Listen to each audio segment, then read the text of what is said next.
So guys, जैसे कि आपने पहले ब्लॉग में देखा, अब मैं रेडी हो गई हूँ और यहाँ पे मैंने सोचा कि अब मैं तैयार होगी तो क्यों ना थोड़ा फ़ोटोशूट करवा लिया जाए। तो यहाँ पे मैं थोड़े बहुत फ़ोटोशूट अपनी करवाई। ये बाहर बालकनी का है, तो मेरे हस्बैंड ने ये पेड़ वगैरह डेकोरेट कर दिया था, वहाँ मैंने फ़ोटोशूट वगैरह करवाया।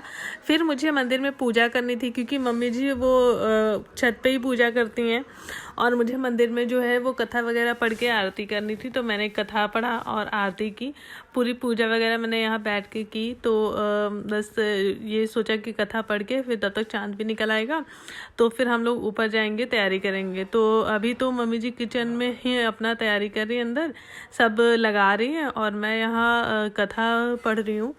तो कथा पढ़ा मैंने एंड ये कैलेंडर मंगाया था मैंने। कथा पढ़ के फिर मैंने दीपक वगैरह जला के आरती वगैरह कर दी थी कि ऊपर जाने से पहले जो नीचे का काम है वो पूरा मैं कर दूँ, तभी ऊपर जाऊँ। और चांद अभी निकला नहीं है, बट अगर सच कहूँ तो मुझे बिल्कुल भी भूख नहीं लगी।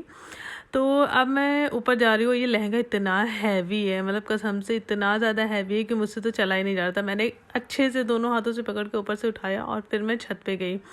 फिर अब मेरे जो हस्बैंड है वो जो है क्रैकर्स लाए हुए थे, तो वो तो काफ़ी क्रैकर्स में ही लगे रहे। वो बस क्रैकर्स ही जलाते रहे। हम लोग बैठ के अपना चौक मम्मी जी बना रही थी, तो चौक पे हम लोग चौक पूजन करते हैं, तो वहाँ पे मम्मी जी बना रही थी, तो हम भी वही कर रहे थे अभी।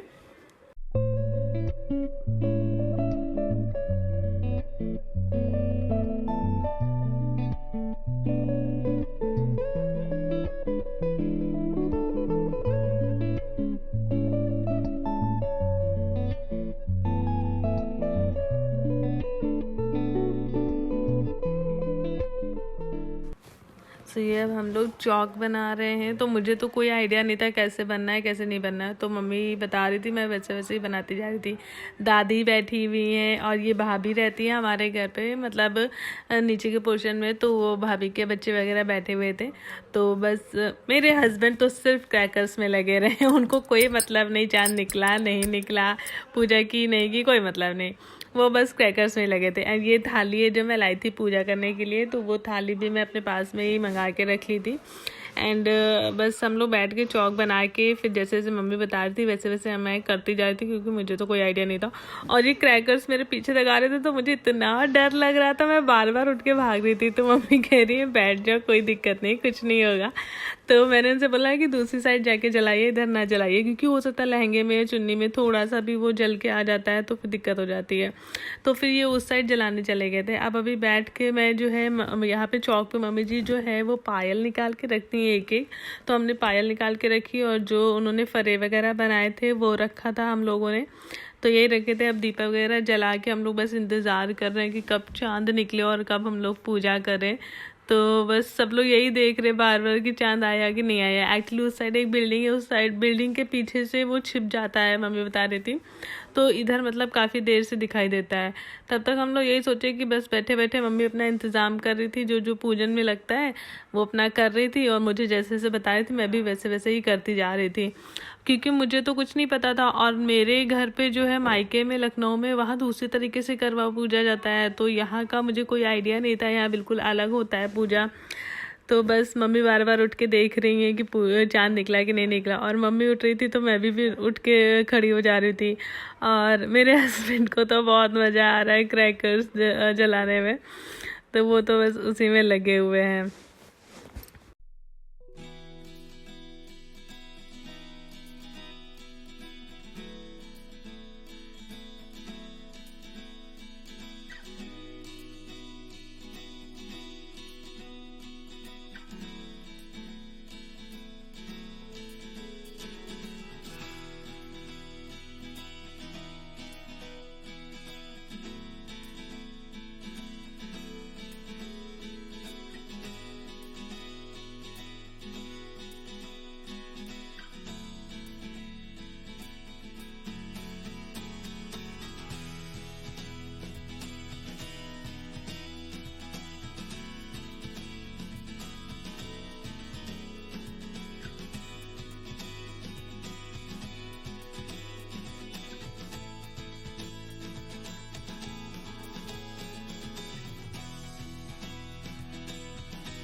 सो अब ये चांद दिख गया तो मैं पहले चांद की आरती कर रही हूँ। फिर उसके बाद मैंने चांद देखा तो वो चांद वही बिल्डिंग के पीछे छुपा हुआ था तो ज़्यादा दिख नहीं रहा था। बट हाँ, चांद जब मुझे दिखा तभी मैंने पूजा की, क्योंकि बिना चांद को देखे तो हम पूजा कर नहीं सकते हैं ना। तो चांद को देख के फिर मैंने अपने चांद की आरती की यानी कि मेरे हस्बैंड की आरती की और उनकी पूजा की मैंने। तो उसके बाद फिर मैंने इनको चलनी में देखा और ये ऐसा लग रहा था जैसे एक सपना सा था जो पूरा हो रहा था, क्योंकि मुझे हमेशा से करवा चौथ बहुत अच्छा लगता था। बस यही सोचती थी कब मैं करवा चौथ करूँगी, तो फाइनली आज वो दिन आ गया और मैंने करवा चौथ पूजा। मैंने अपनी पति की आरती की और चलनी वाला तो मुझे बड़ा ही शौक था, तो मैंने चलनी में देख के पूरा आरती वगैरह की, चांद को जल चढ़ाया और पानी नीचे जल पड़ा। सो गाइज़, होप कि आप सबको मेरी करवा चौथ के दोनों व्लॉग बहुत पसंद आए होंगे। अगर पसंद आए तो प्लीज़ लाइक, कमेंट और शेयर करना मत भूलिएगा, क्योंकि आप लोग जितना शेयर करेंगे उतना हमारी वीडियो देखी जाएगी। और ऊपर आरती वगैरह मम्मी जी जल चढ़ा रही थी, तो ऊपर आरती करने के बाद फिर मैं नीचे चली जाती हूँ, क्योंकि मैं मम्मी जी के लिए कुछ मेकअप का सामान लाई थी, मतलब जो सुहाग का सामान दिया जाता है वो लेकर आई थी। तो वो मैंने मम्मी जी को दिया और फिर मैंने मम्मी जी के लिए सैंडल भी लिए थे, तो वो देकर मैंने मम्मी जी का आशीर्वाद लिया। और अगर आपको मेरी वीडियो पसंद आई है तो प्लीज़ इसको लाइक ज़रूर करें। सब्सक्राइब जिन्होंने नहीं किया है वो ज़रूर सब्सक्राइब करें जाके। और मैंने अपना इंस्टाग्राम की भी आईडी डाल रखी है, तो इंस्टाग्राम पे भी आप मुझे फॉलो कर सकते हैं। Thank you so much guys.